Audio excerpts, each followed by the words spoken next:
ल आजदेखि दसैँ लाग्यो, कुखुराको तिते खानु मन लाग्यो भनेको बुढी बिहानैदेखि कसेर मेरो लागि तिते काट्दैछिन्। घरिघरि मलाई हेर्दै खुकुरी छिटो चलाउँदा गरे के रिस फेरेको त होइन नि है? मलाई हेर्दा खुकुरी छिटो चलाउँछ त बुढीले, मलाई रिस फेरेको हो कि क्या हो? लु झन् छिटो पो काटेको उसले त। ल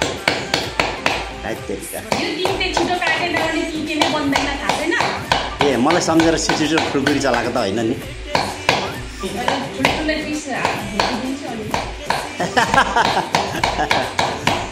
यो तिते चाहिँ विशेष गरेर कुखुराको मासुको बनाइन्छ। लिम्बूहरूको राईहरूको विशेष परिकार हो यो। एकदम मिठो हुन्छ। लिम्बू भाषामा के पो भन्छ यसलाई?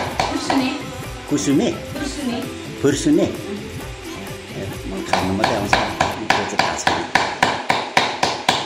ल अब त हुन्छ होला हौ, साह्रै मसिनो टुक्रा भएन र किमा भन्दा मसिनो भयो त। यो त अब दामी हुन्छ त भाइ त। ल तिमीलाई धन्यवाद आज धेरै धेरै। ए 100% मिठो हुन्छ।